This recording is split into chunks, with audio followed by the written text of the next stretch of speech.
Hey, Edgar, can you make sure you turn off my microphone? You can still hear me. I can still talk.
Good evening. It's 7 o'clock.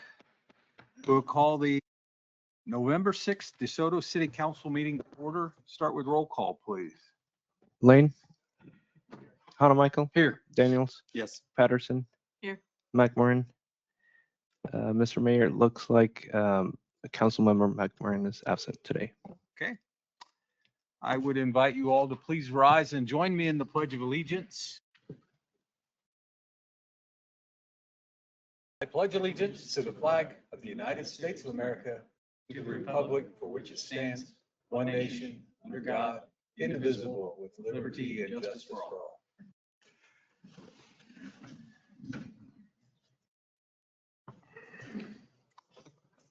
All right, our first, I'm gonna let Edgar walk. Yeah. We'll dance tonight.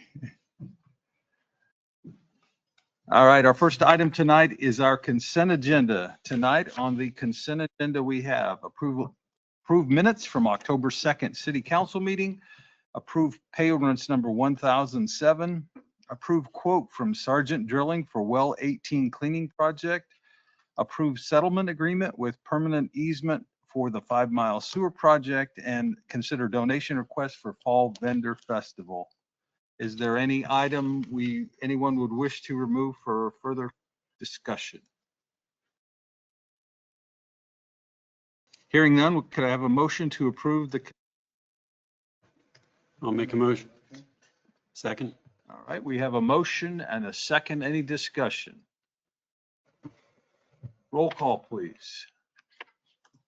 Lane. Yes. Patterson, Yes. Daniels, Yes. Hanamichael. Yes. Motion carries. Okay.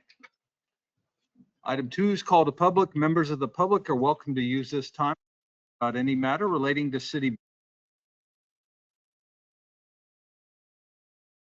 comments that are discussed under call to public may or may not be acted on by the council during the meeting. Does anyone wish to address the council under call?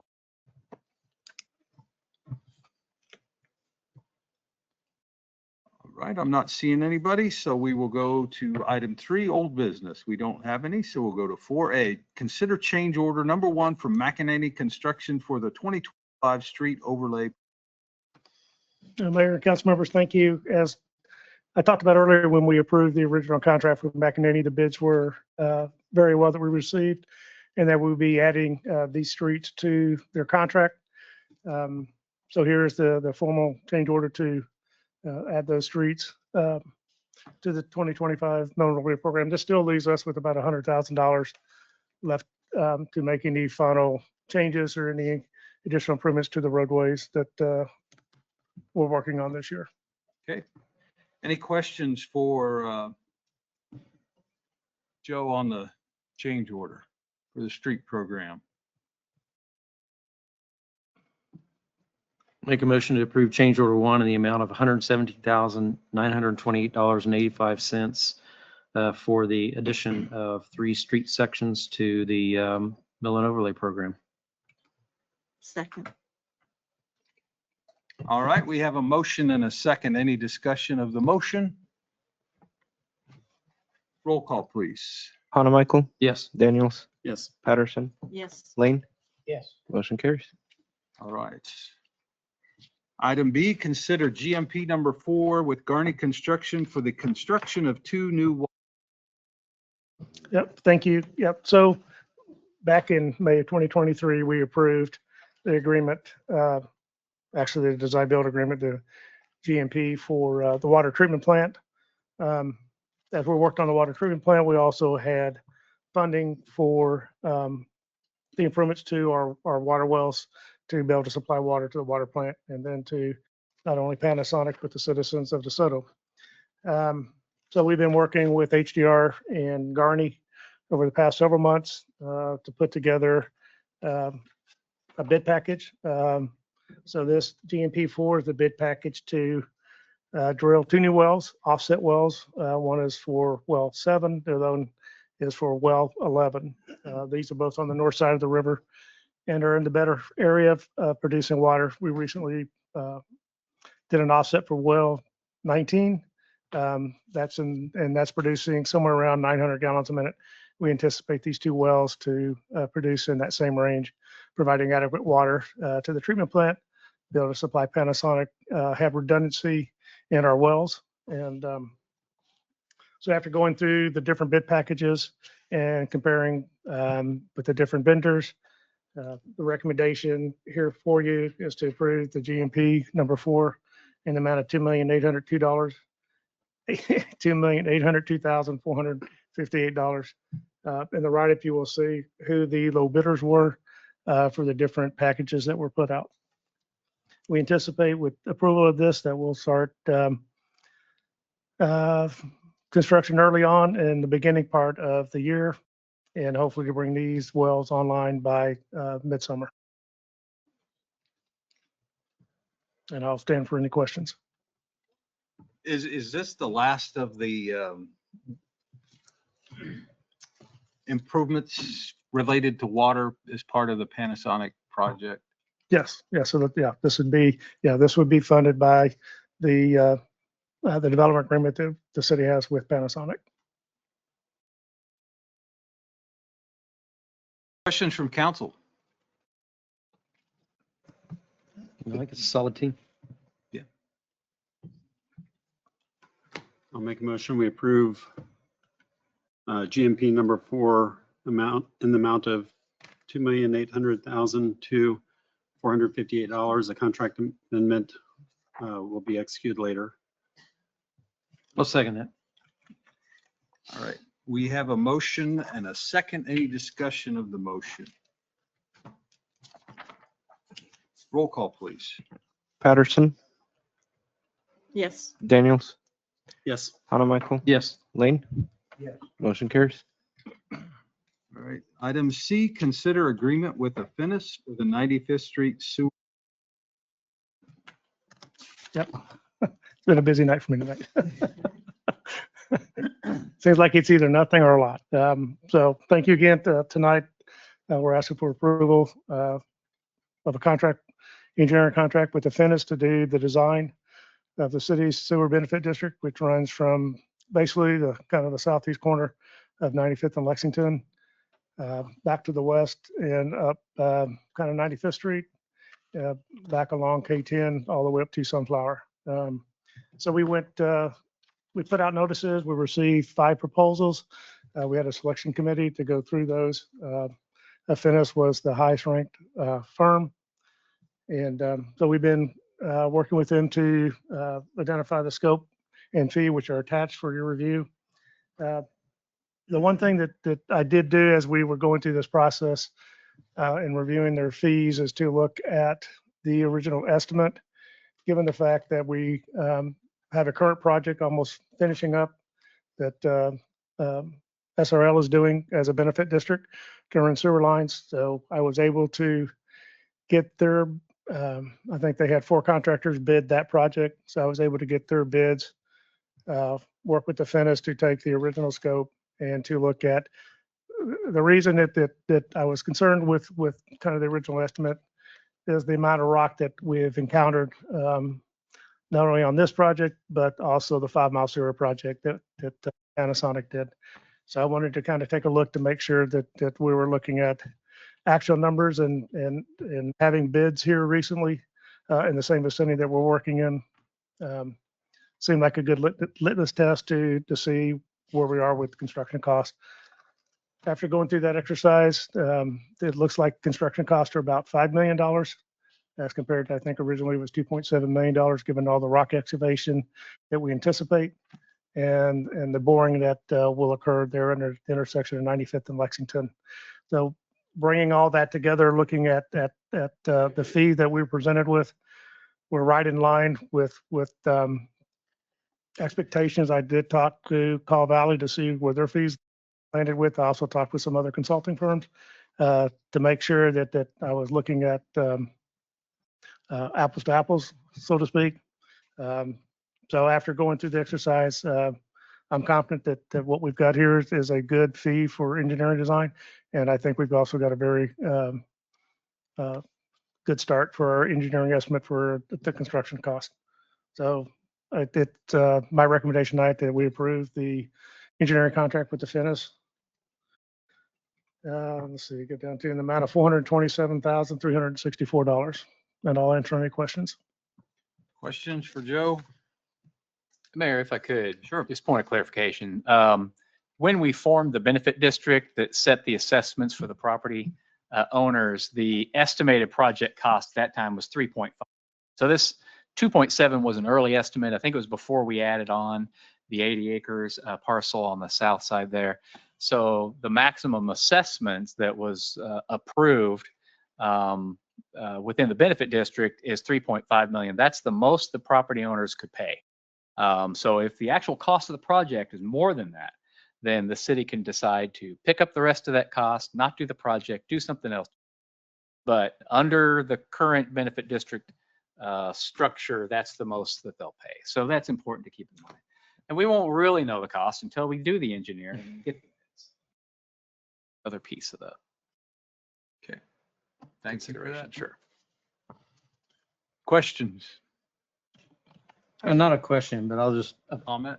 yeah, just kind of piggybacking on that. I completely agree. I think, from when we looked at the proposals that were submitted, there's some really good options or opportunities here with design in terms of picking the alignment to make sure to maximize the developer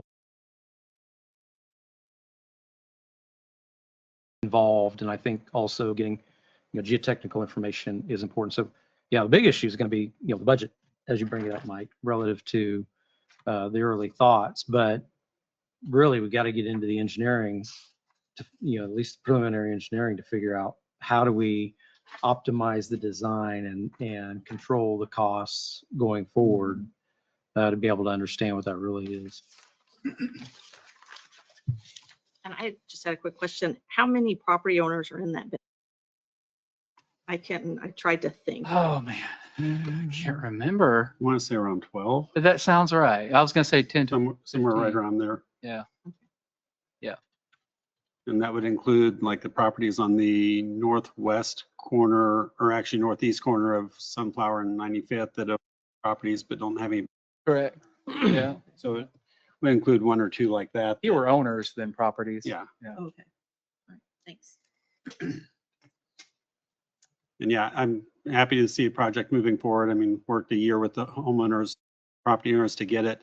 I'm not happy to see a finish on it because they are the ones that did the roundabout and shrank it without telling council when we had directed them otherwise. So that's not a company I would have chosen based upon their past history here, but to keep the project moving forward, I'm glad to see it moving forward and will be supportive. Yeah. The other thing to note, sorry. With approval tonight, we expect surveying to occur before the end of the year, late November, early December.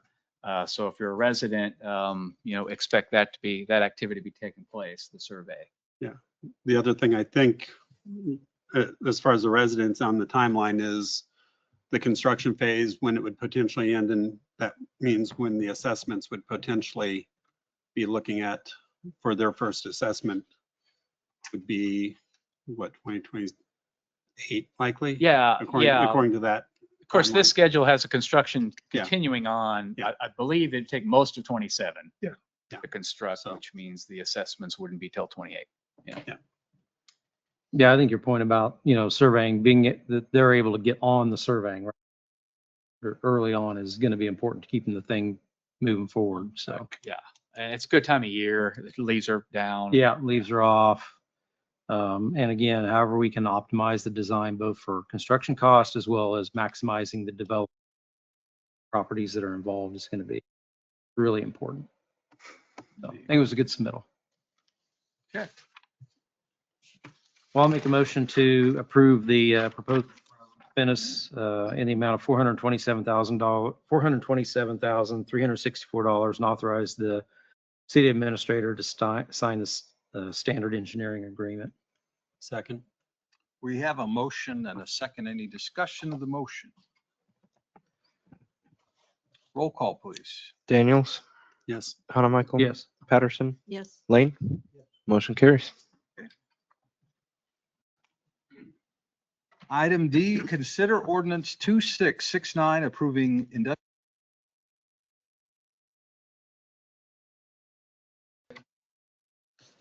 Yes, council. You previously approved the pilot agreement last year, authorizing a 75% property tax abatement for phase one of this project, $33 million. So what you have before you tonight is simply the final step in authorizing issuance of the bonds. So that recommend motion to approve ordinance 2669. Dustin Baker is here if there are any questions. Questions for city attorney or the developer? I'll make a motion. We approve ordinance 2669, authorizing 33 million, double checking the numbers there, missing a zero. Authorizing 33 million in industrial revenue bonds for phase one of the project at 34040 West 90th Street. Second. All right, we have a motion and a second. Any discussion of the motion? Roll call, please. Lane, Yes. Michael. Yes. Daniels, Yes. Patterson. Yes. Motion carries. All right. Item E, consider ordinance 2670 levying special assessments for the Evening Star Road benefit. Yes, council, this ordinance is the last step in forming the benefit district. And this is setting the maximum assessments as referenced by Mike for the 95th Street. This is the ordinance that will levy the maximum assessments for the Evening Star Road project. Chad Tenpenny representing Geiger is here. Recommend adopting ordinance 26-7B, levying the max assessments. Questions from council?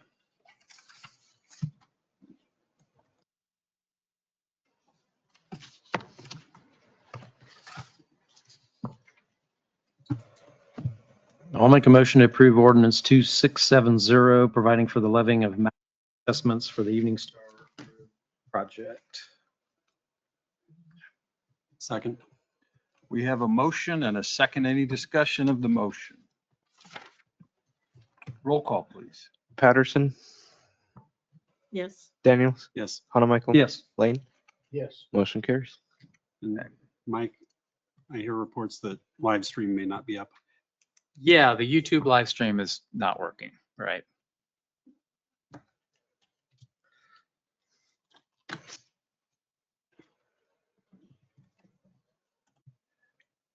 Item F, consider issuance of and sale of general obligation improvement bonds series 2025A. Item 1, ordinance 2671. Item 2, resolution 20. Item 3, resolution 2083. Yes, Mayor, quick introductory here. You'll remember earlier this year you passed some resolutions authorizing projects, authorizing us to issue the bonds. The way these happens is the bond sale is set for the day of the council action. So the sale was conducted this morning. We had 5 good bids on those. Jim Pritchard and Derek Marr are here with Columbia Capital to address any questions you might have. Where are they? They were here. There they are, way in the back. Address any questions you might have, but we did receive the results of those this afternoon. Good results, under 4% interest rate, which is better than we expected. And the structure of the debt is such that it will positively impact our mill rate for debt service, looking better than what we have budgeted for next year and the 5-year projection. So we'll be able to update those as we move along. So with that, Mayor, any questions I'd leave to Jim or Derek. Okay. Questions from council? Well, they're here. I'd like to hear from them. All right. Please come up.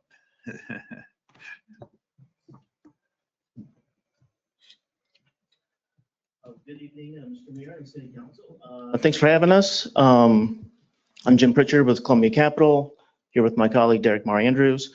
So yes, we've been working on this bond sale for you for a few months now. Of course, this was planned years ago.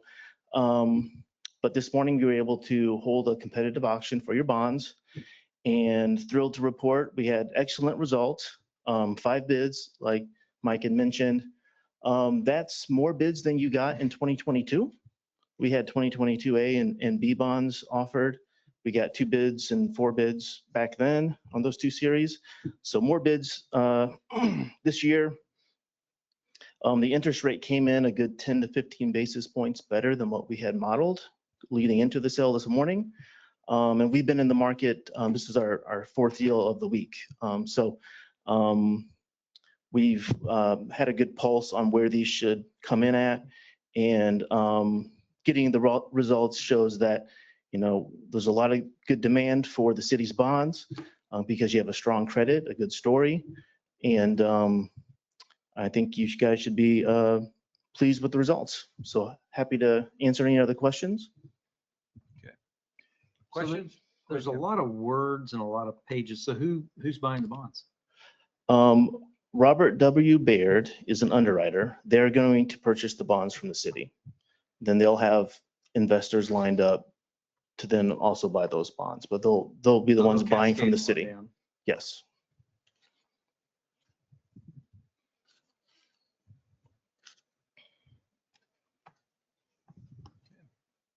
Anyone else? I'll make a motion. We approve ordinance number 2671 as written. I'll second it. All right, we have a motion and a second to approve ordinance 2671. Any discussion of the motion?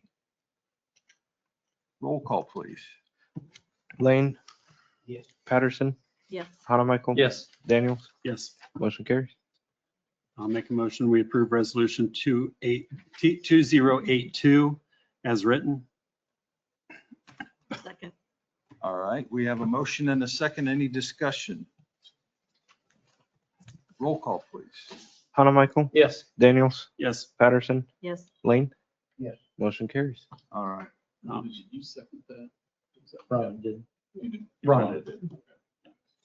I'll make a motion. We approve resolution 2083 as written. Second. All right, we have a motion and a second to approve resolution 2083. Any discussion of the motion? Roll call, please. Lane. Yes. Patterson. Yes. Daniels. Yes. Hannah Michael. Yes. Motion carries. Moving on, item G, consider ordinance number 2672 rezoning 870 Commerce Drive from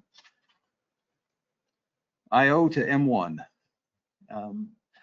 Think we have a request to table this item, is that correct? Okay. So I would ask for a motion to table item And you had a specific date. You wanted to. December 12th. I think it was December 18th.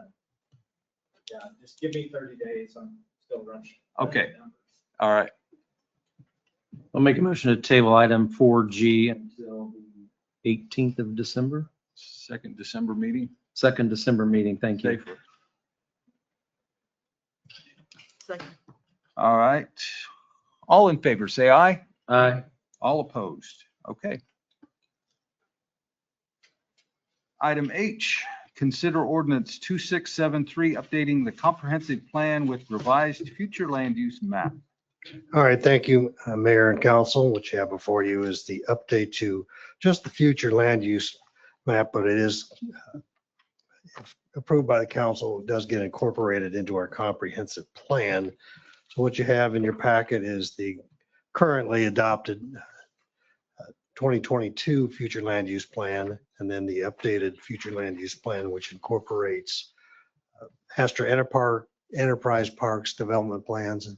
And mostly that's just the area south of about 115th Street, which is all 119th Street, which encompasses the solar area that was all mixed use. And that's been changed to light industrial, which matches up with what the solar development would need. The other area is, of course, overall, it's the Southwest Growth Area Plan has been adopted for that area between Lexington, now Energy Way, and K10. So that reflects all the changes from the Southwest Growth Area Plan. And also we included the CARNIP recommendations, which is the comprehensive arterial road network plan that Mike and Joe worked on with county staff and also Mid-America Regional Council. So those are the changes to the land use plan. I did have one note. I did get a call from Britt Palmberg yesterday. And as you know, the Palmbergs are pretty intense on knowing where their property is, but for some reason, this little polygon shape didn't get caught. So it showed up as light industrial, and it should be green for park. And so just want to make note of that. That's why you have this handout that they would like to request that change. So with that, I'll stand for any questions you may have. Questions from council on the update to the future land use map? Question, I haven't looked back at all the zoning, but is the far western little triangle of Flint Commerce Center shown, it's shown as commercial. Is that consistent with current zoning? Or was that all light industrial? It's all light industrial, but we've consistently now we've got the data center project. But we've always shown that as on the comp plan. Or on the future land use map? Yeah, as commercial. So you're gonna, at this point, you're gonna maintain that in the future? land Yeah, use that was, we kind of got into some of those areas with the planning commission, which was a reason why it took us a couple of meetings to get through all this after the public hearing, because there are some areas like that they know might be changing. Do we include that, or do we just stick with the the Carnip stuff, the Astor development, and the Southwest Growth Area Plan. And as you know, we're going to be looking at the whole comprehensive plan next year. And they felt like they just wanted some additional data before they started getting into some of those other areas beyond just the, like I said, the Astor development, the Carnip, and the Southwest Growth Area So Plan. it's not all completely consistent with current zoning. Not It's all. current zoning plus some anticipation of what the future Correct. may be. How much extraterritorial planning is shown on this? Obviously, north of K10 is extraterritorial. I assume some of that east of Sunflower is as well. Yeah, now this is consistent with what we adopted or looked at in the 2022 plan, that our sort of growth area or our management plan has always been Gardner Road to the east, county line to the west, and then south 143rd, and then the Kansas River to the north. So now obviously the light shaded areas are county, it's unincorporated Johnson County, and we're not making any recommendations there. It's just all rural ag. What is the engagement between planning staff, planning commission, and county planning relative to any extraterritorial planning on our future land use map? Is there much engagement there? Well, I mean, I do reach out and talk to the planning staff quite a bit on things, and I did. County planning. Yes, county planning staff. And yeah, we talked about the Carnip and the arterial stuff. In fact, the county GIS department actually is doing all this work for us. So they're well aware of what happens, and we're doing a lot better job of when we have a rezoning. Now, they do pick up our ordinances and things like that, but they've been really good to work with as far as making some of these minute changes here and there, like this item that Brent Palmberg brought up. That was Monday, and they've now given me an updated map that reflects that change. So they've been really good to work with. Thank you, Brad. Anyone else? Mike, is the map you're showing us up there the same one in the packet? Because that green area you were saying should be park, looks park. in It's, here. so in the packet, you have the existing one. Okay. It's that one. And then this one that I'm showing. Yeah, this one will be. Okay. The one I'm one showing. will- Okay. Yeah. Yeah, all right. Other questions? So we have an ordinance then. 2673, updating comprehensive plan.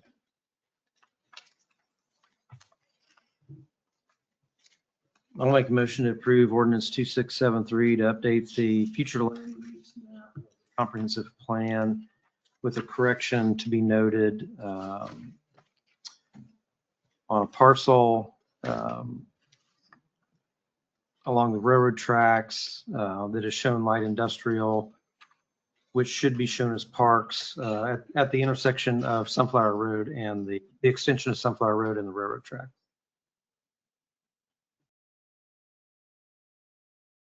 Second. All right, we have a motion and a second. Any discussion of the motion? Roll call, please. Daniels, Yes. Hanamichael. Yes. Patterson, Yes. Lane, Yes. motion carries. All right. Item I, discuss 5-year capital improvement plan update. Yes, council, we're back. We're back to the capital improvement plan. We hope to be able to pull this together sooner in the year, but the budget process was a little more involved this year than we would anticipate. The intent tonight is really to present to you the results of several surveying efforts that we did over the summer months, really, along and combine those with and remind you of the results of the surveys that we've done here internally with the city council and with city staff to kind of boil all those down in the recommendations and show you what essentially the entire community, what seems to be the top priorities within the community, to kind of show you what those projects are and then discuss some ways forward on some of them, because Some of them are smaller projects that can be funded within current resources, and others are not. And so I wanted to present that. And also, Mayor, before I get too far into it, I did want to recognize we have Trent Dansels in the audience, and he's going to represent the Transportation Committee of the Economic Development Council. Kevin Hanemichael's also on that committee.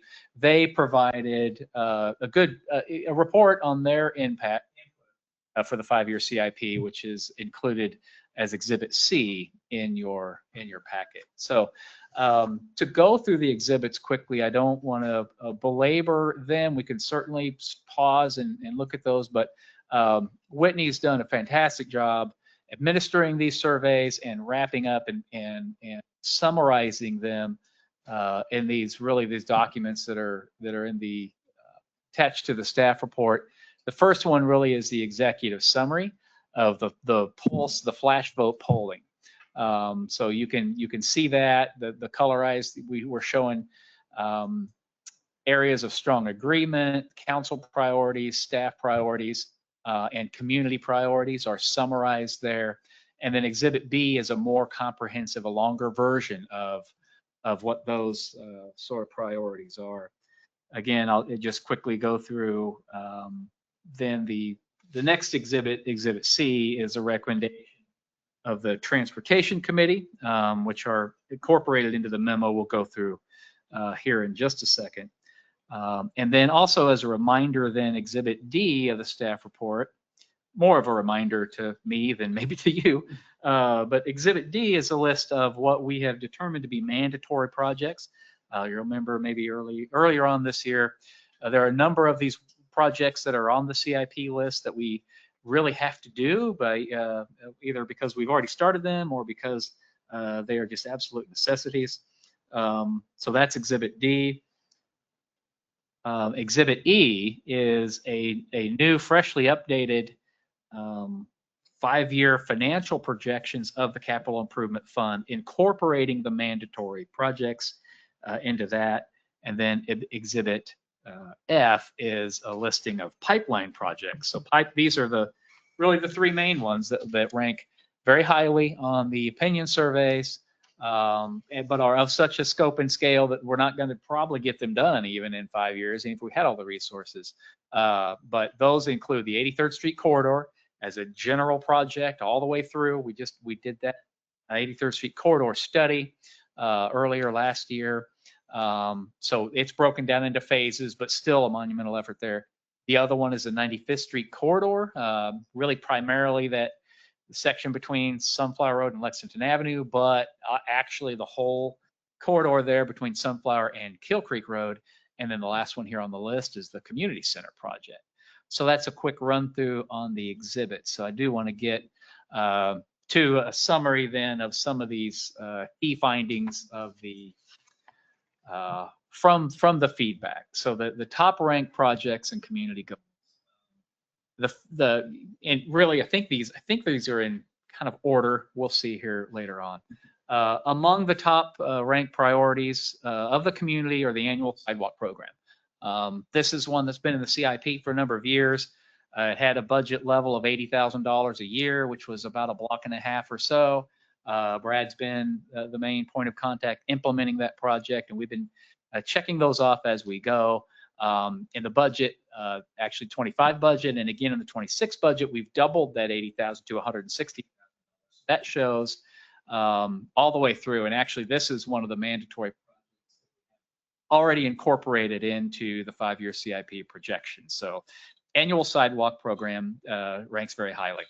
Another one that ranks highly is also a sidewalk, kind of a pedestrian project, Kill Creek Pedestrian Path. And this would be a recreation path along Kill Creek Road between 83rd and K10.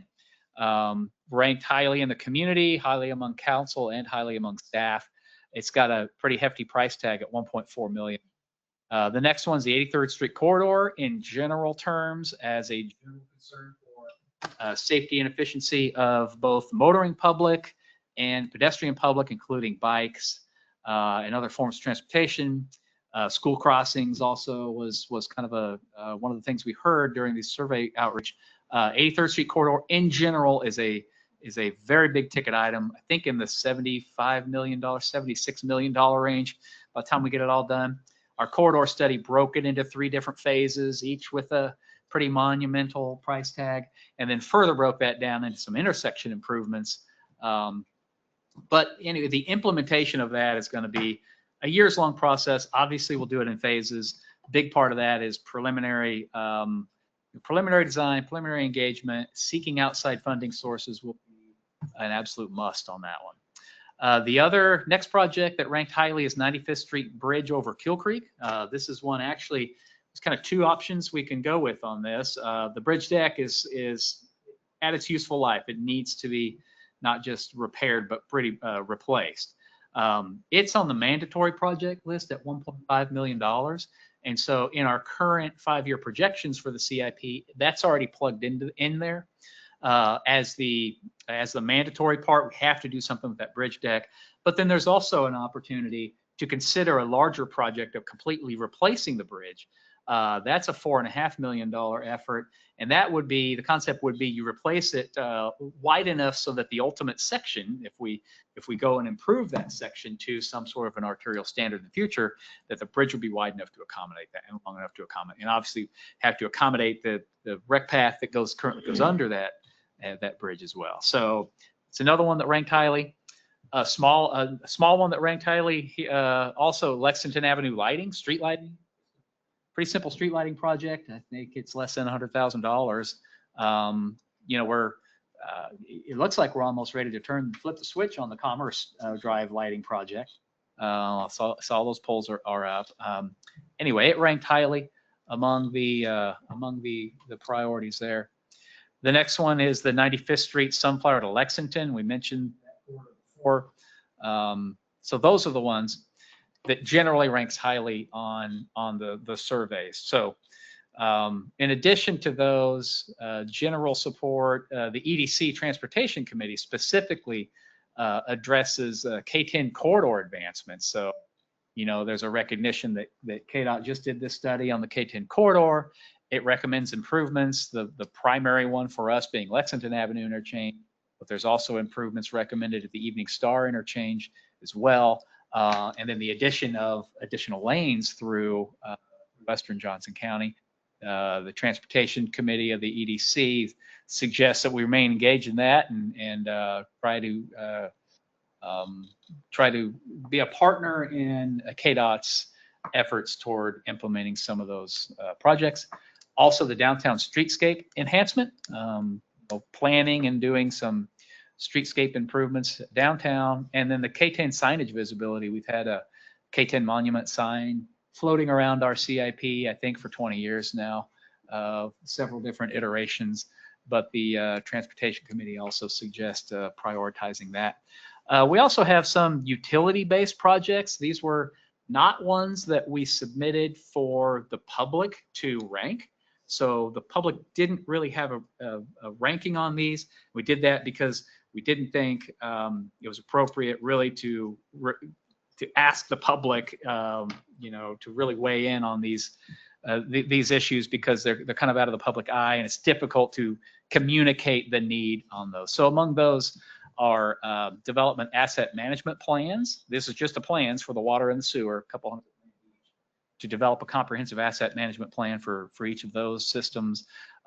Water main replacement to Waverly Tower. This would replace a water main connecting kind of the eastern part of town with Waverly Tower to the western part, $2.7 million there.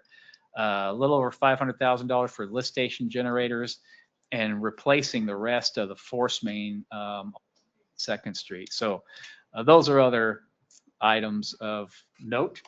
Already talked about the mandatory projects, talked about the capital improvement fund projections there in Exhibit E.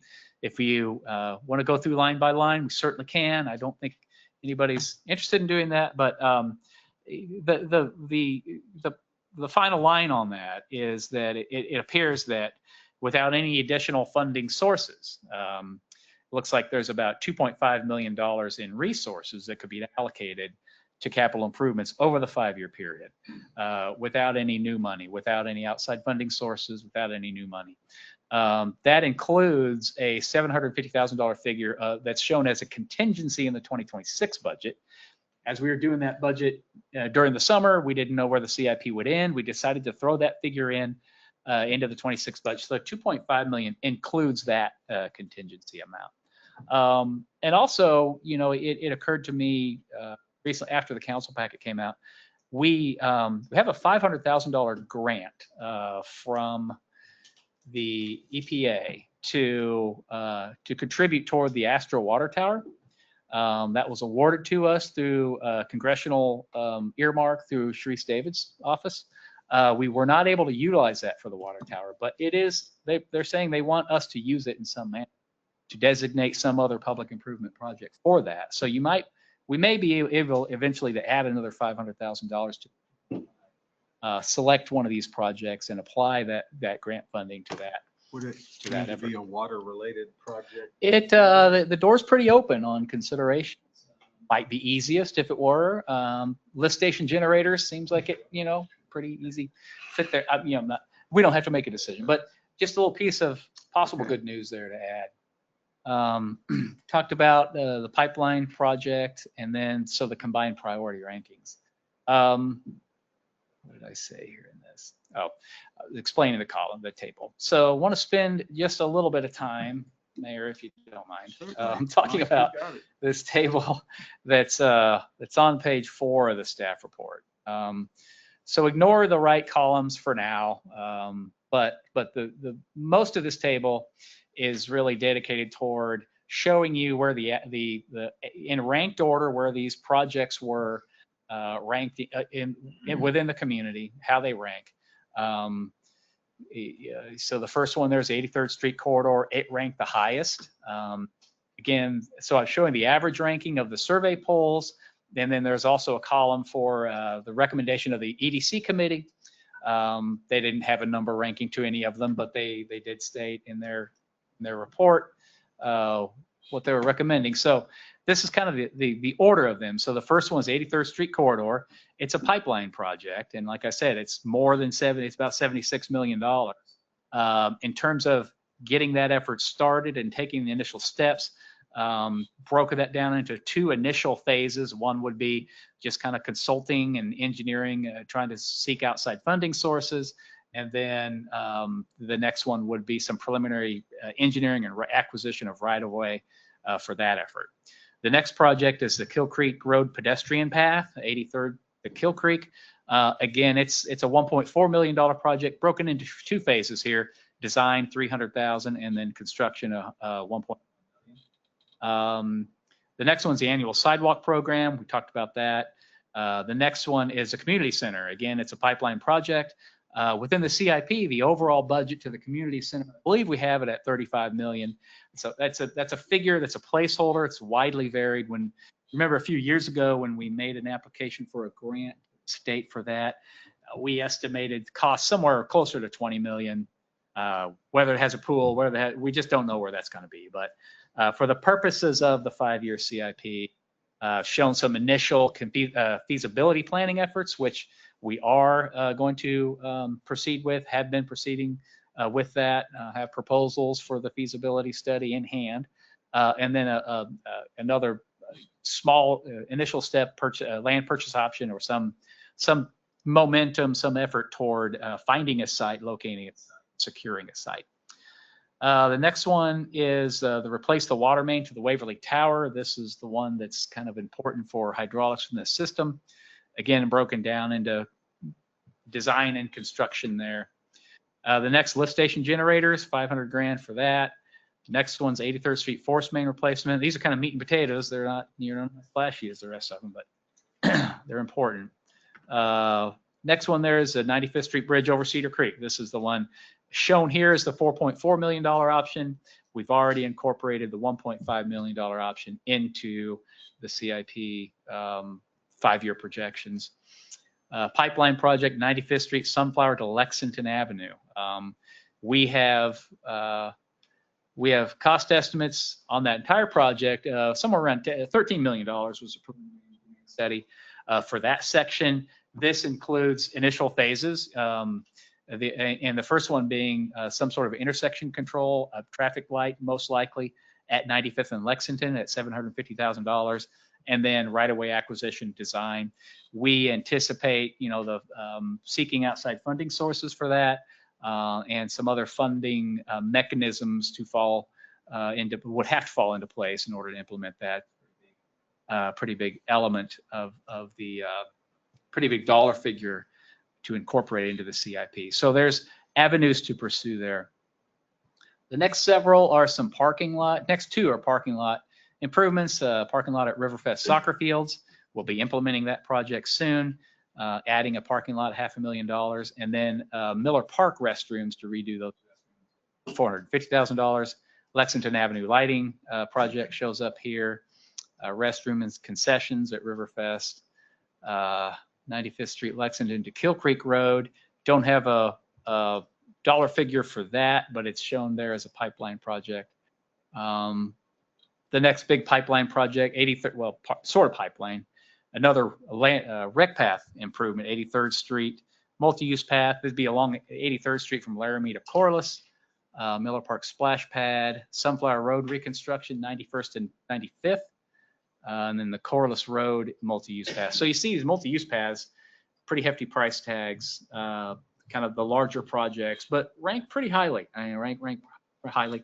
And that's, the trails parts, they've ranked highly on just overall city satisfaction surveys quite a while. We know they're pretty popular projects. So that's the list. I think that's the top 20, unless I lost count somewhere. On the right, these 4 columns are just some potential funding scenarios. And I call them funding scenarios, but really they're CIP incorporation scenarios. If we chose to incorporate these certain projects, then it shows up as a green box here with a dollar figure. So you can kind of see how the bottom line would be impacted, under scenarios 1 through 4, anywhere from, it's like the cheapest one's $4.5 million up to almost $6 million.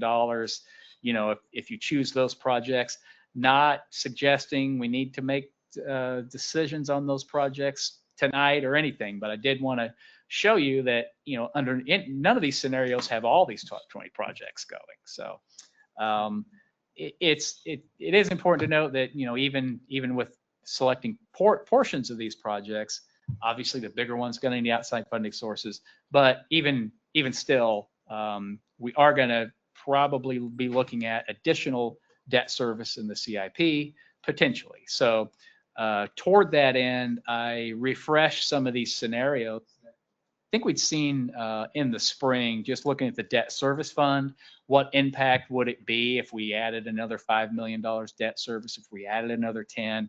A $5 million would equate to about 1.8 mils. A $10 million increase would equate to about 4 mils.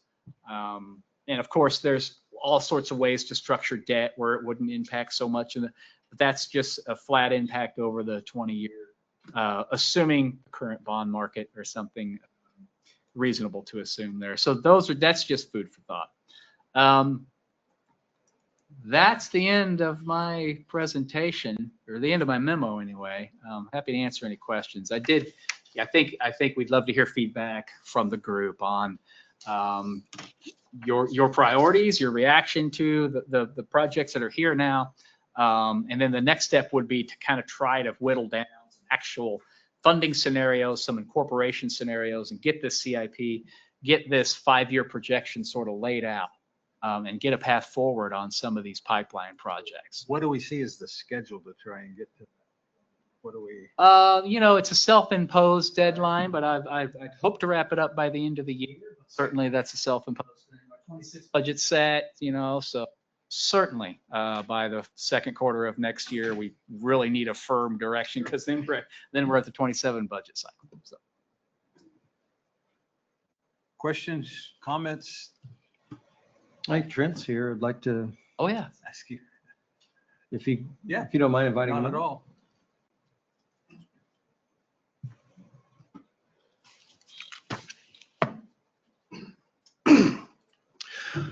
Good evening, Mr. Mayor, members of the council, city staff. It's good to be here. My name's Trent Danzel, and I was still am, as far as I know, on the Transportation Committee for the DeSoto EDC. And as in your packet, you can see Exhibit C for this agenda item includes the results of our, review of how transportation investment may benefit or enable economic development in DeSoto. So I was just gonna run through, the highlights for the investments as we kind of prioritize them. Now, it wasn't just me. There were, 6 other members of the committee: Jay Aber, Jamie Fain, Eric Mann, Katie Stuckey, and we were chaired by Kevin Hanemichael. So again, kind of the work, the charge of this committee was to use our perspective and as appropriate professional expertise to develop this commentary, which again, we feel will just kind of optimize economic development through investment in transportation infrastructure. And an additional lens that we were looking through was, how do we enable and support well-planned growth? Okay, how can we use these investments to improve quality of life in DeSoto for future investment, existing residents? How can we use these investments to attract, retain businesses, support and grow existing businesses? So with those kind of thoughts in mind, the goals and guidance, this team came up with Exhibit C here. So let me just kind of run through these quickly. I'm not going to belabor it because it is in your packet, but the Southwest growth area, we spent a lot of time with that plan, very solid plan. What really jumped out to us was 95th Street, Lexington to Sunflower. Investing in that would open up a great deal of land for economic development. To invest in that up front would also eliminate the potential for a piecemeal improvement and piecemeal economic development in that area, which we found to be preferred as we considered things. Within that stretch of 95th Street, we think it's important that the city consider and quantify its investment in that piece of infrastructure so that an incentive plan or structure for the private market can be clearly defined and communicated. We think communicating that to the private market is critical. We talked a lot about the K-10 corridor. The committee guidance on this largely is associated with the perceived need for the city to engage in proactive, collaborative, welcoming manner as improvements to K-10 occur. A few opportunities, according to the committee, are engaging with federal, state, local, regional stakeholders. Mid-America Regional Council has already been involved in the work that this committee has done. Engaging with elected officials in a proactive, welcoming, communicative way. We see tremendous value in that as far as K-10 is concerned. You mean our congressional delegation relative to elected? Is that what you're? Absolutely. Elected delegation, state, local, regional. Of course, I'm at the local delegation right now, I suppose. Yeah. Federal, state. Thank you. 83rd and Lexington corridor. This was, again, a very well-studied piece of transportation infrastructure. We think a lot of the investments are, appropriately defined and laid out. We viewed this as a quality of life opportunity. There's existing businesses, existing residents. There's a lot of opportunity to benefit all stakeholders with investment in 83rd and Lexington. We do think it's, the 83rd and Lexington corridor. When that is being considered, programming the initial phase to include all intersection improvements. We think that's something to consider. So sidewalks and trails made our list. Again, quality of life, benefiting existing residents, existing businesses. Again, there's more backup in the memo, but sidewalks and trails are important to economic development. The 95th Street Bridge certainly received, some focus consideration from the committee. It's a vital piece of infrastructure. You're looking at one of the two primary east-west corridors, so making sure that the bridge is accommodated, we think is important. Downtown streetscape. Again, a quality of life issue. We see this as an opportunity to support existing businesses, leverage new economic development to benefit the entire city. And walkability is just universally adored. So downtown streetscape considerations, studies, investment, we think this is important. Leveraging additional funding sources. The committee would encourage that to, be top of mind to the city. Johnson County has a few programs, CARS, SMAC funding as transportation, but some of the other CIP considerations, become more real. The committee thinks it's, wise to leverage these existing funding sources, SMAC and CARS, and, primarily through grant writing, of course. And then lastly, K10 was discussed here. K10 signage specifically, as the committee kind of looked at this, we thought, well, there's a tremendous opportunity here for DeSoto to brand itself, make sure that folks who don't know exactly where those city lines are along K10 can say, okay, we're in DeSoto now, and that investment is happening here. So kind of a, branding opportunity. So just in closing, the committee, first of all, appreciates the opportunity to present this to City Council, but yeah, we encourage investment in transportation infrastructure for economic development, quality of life, business attraction, retention, and growth. Would encourage the city to collaborate with partners such as Mark, but also elected officials in a robust and ongoing manner, and pursue existing funding sources that can benefit the implementation of this CIP with vigor. All right. Thank you. Thank you, Trent. Any questions from council? All right.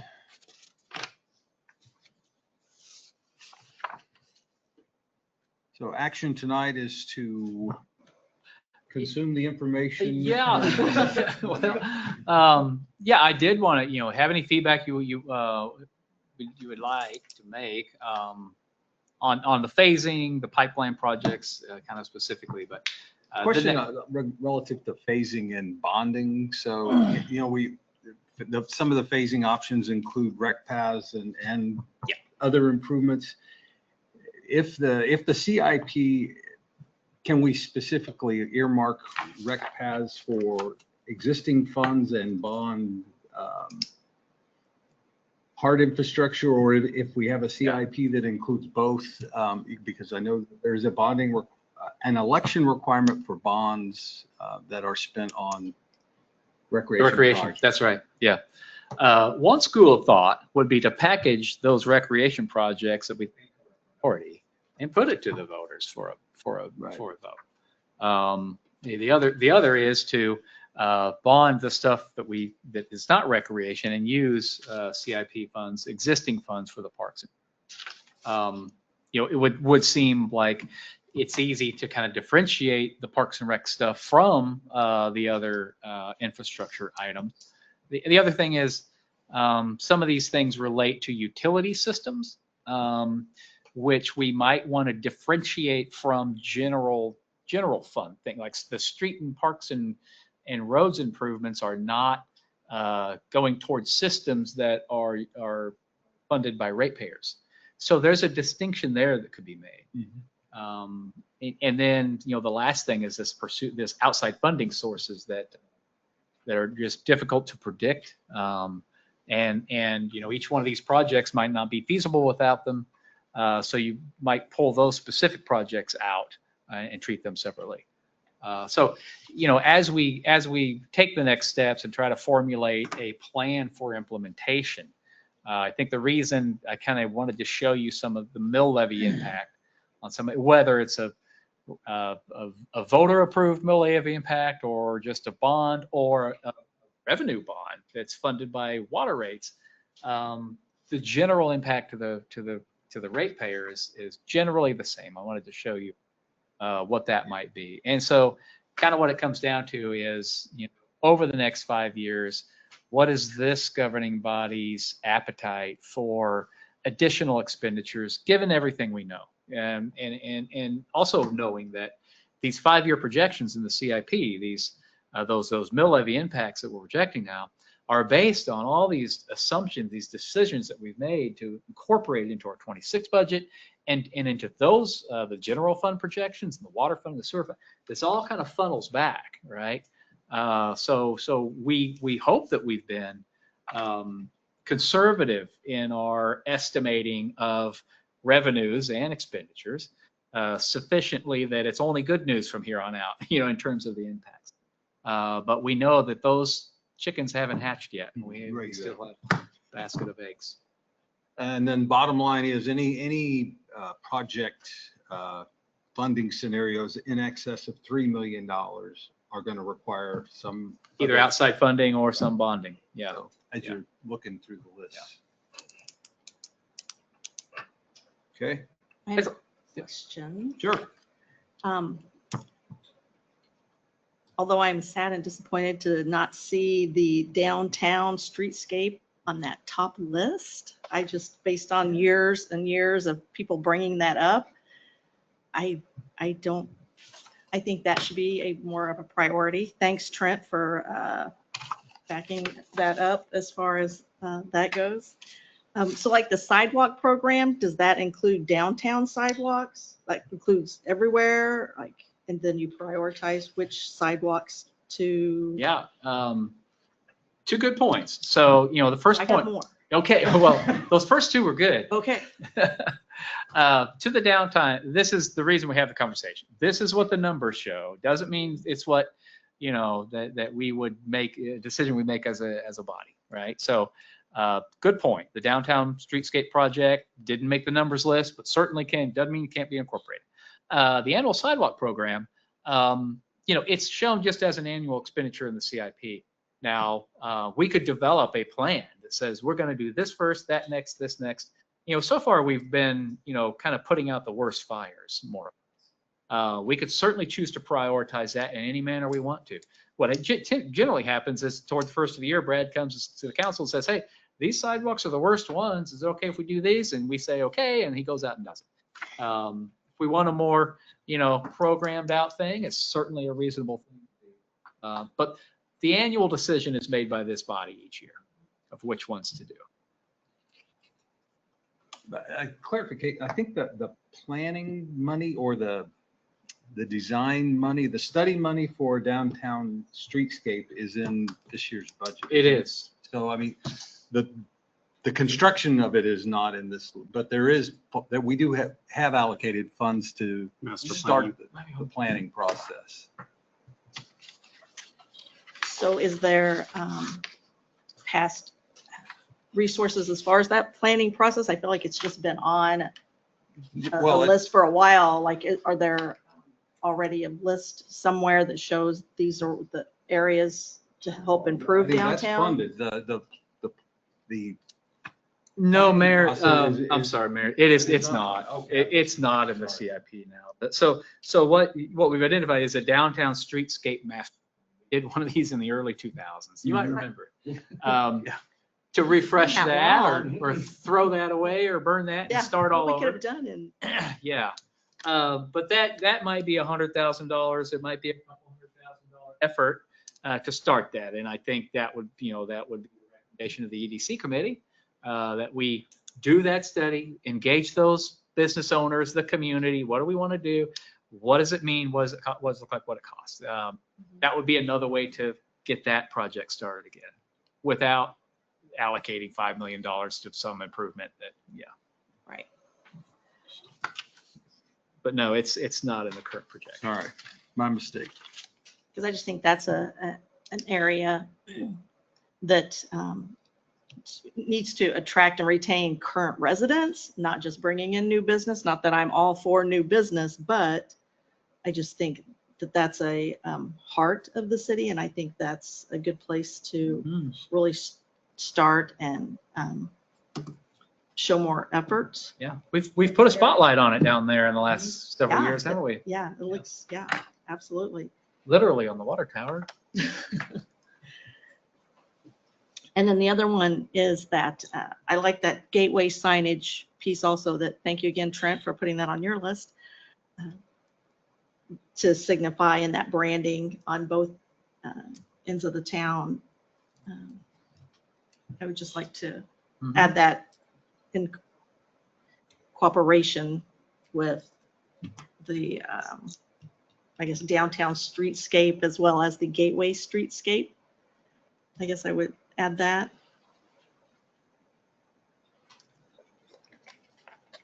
I think that's it. Very good. Thank you. Mayor, if I can maybe just highlight a couple of points. One, I'm going to acknowledge my limited influence or opportunity to engage in this, but just throwing out a couple of thoughts. One is, the Southwest Growth Area is really our expansion opportunity. Everything else is either maintenance or improvement or enhancement. Say the 83rd Street corridor is not really one that is going to be paid for by economic development in that area, whereas Southwest Growth Area has got some opportunity for enhanced tax base, enhanced growth, enhanced regional income. So I think it's going to be really important that the incentive plan be synchronized with what the intentions are for the growth in that area. And in particular, as Trent mentioned, sending a message to the development community about what the city's going to do to invest in the infrastructure in that area to promote planned, logical development versus piecemeal improvements to public infrastructure. That's something the future council is going to have to wrestle with and make a real statement on. So the synchronization between the incentive policy as well as the capital improvement plan is going to be unique from what we've had to deal with in the past. Good point. Anything else from anybody? Will this be an ongoing agenda item then for? Fortunately or unfortunately. Yes, Mayor. Yeah, thank you. All right, thank you, Mike. Moving on, item 5, executive session. We do not have. All right. So advisory reports, city administrator. Yes, Mayor, just quickly, I wanted to give a status update. We've had some communications from Philadelphia Baptist Church about their utility service connection situation there with the improvements that are about to begin across Sunflower Road to the Clearview City. It appears like historically the church has been fed services from across the road, and that might not be able to continue into the future. Just want the council to know that Patrick and I met with Pastor Turk. It's in the audience tonight. I will be reaching out to Mr. Rhodes, who's also in the audience this evening, to see if there's some way we can facilitate solutions there on the water and sewer. There's also an possibly issue with the Atmos gas service to the building with the improvements going on in the area. Atmos is indicating that they might have to discontinue service to that area. So wanted the council to be aware the water connection is pretty easy sort of solution. We have a water main pretty close to connect there. Sewer solution is going to be tougher, but we're going to try to work with the parties to come to an amenable solution on both of those. So no action for tonight, but at the next well, hopefully by the next, I'll have a report for you at the next meeting and possibly some action on that. Is that the end of your report? Yes, it is. All right, Thanks. Patrick, city attorney. Nothing for me. All right. City planner, any report tonight? No, Mayor, thank you. Okay. City engineer. Just a couple items, so they start today on 95th Street. Going back to the west, so they will be in the entry repairs. As soon as they're done with that, they're going to do the full overlay on 95th Street and tie into the work the city's got to do December. And that's the Evergy project, who is Yeah. based on their earlier work? Yeah. Okay. You've probably already seen contractors out working at Orchard, pushing the rail across the street. So hopefully they'll be doing in the next 4 or 5 days. Street sweepers been out tonight, they're out late tonight. Yeah. So they're out here for the next week. So we're going to town. Try to dress things up. All right. Mayor, for me, a couple of questions or comments. Do you have any status report on the street light at 95th and Lexington, getting that street light replaced? I don't. I'll get with Evergy again. I talked with Matt about it a couple months ago and just said, yeah, we just wanted on one of the existing wood poles if that Yeah. can be done. And, it'd be there until we make improvements to the intersection. So it's kind of gone silent with Evergy. Yeah. And, so I'll get back with Matt and see if we can bring that back to life. Yeah, that'd be appreciated because it's, it's a real contrast there because you do have the lights on Lexington, but then that intersection's really dark. No, it is. Yep. And then second, great job on the Waverly Trail. It's coming along really, really well. It's getting cleaned up really well. And almost every night I've already seen people on the trail. So Yep. I think we excellent. just Great got a job couple with that. areas left to wrap up on the concrete ramps. Yeah, thank you. Yep. Okay. Anything else, Joe? That's it. All right, thank you. Brandon's not here, so we will skip the assistant city administrator. Unless Edgar, you want to inform us of something? All right. Council comments. Danny, anything for the group tonight? Yeah, I wanted to say that people have been walking, riding, a lot of bikes and a lot of walking paths along Cedar Creek. It's a beautiful overlay and stripe. And I'm a little concerned about it. Looks like a racetrack down through there. And I'm a little worried about that, but the public, I've had many calls on it so far. They're pleased, they're happy. It was a good job. It's smooth. It's not hilly, even though it's in a hilly area. It's a beautiful job and people have really been appreciated. A lot of walkers, a lot of bikers, and a lot of motorcycles. And that's probably going to cease pretty soon, but with the weather, but a very nice job done by the city. And McEnany, is that who was you? I know that. Yeah. All right. Very good job. Thank you. Thank you. Rob, anything for the group tonight? Congratulations, Joe and Zach. Also, over the last few years, spent a lot of time with the 95th Street residents with the sewer benefit district and also working with Leslie. Appreciate Mike's help with Leslie Jansen. Her property finally, after all this time, is restored. Got the opener in, yeah. The gate and opener are the last pieces in. So very happy to say that her property is finally, after all this time, restored. So to satisfactory. So long time coming, a lot of time working with them. Rhonda. Yeah, I had a quick question on that. The future land use map, is that an easy go-to for the public if they want to go on the site and look at that versus having to go to the council agenda, click on there, go to your? Yeah, it is as a standalone document on the website, as I understand it. It's by the zoning map as well. So, and based on tonight's, we will get that updated pretty quickly.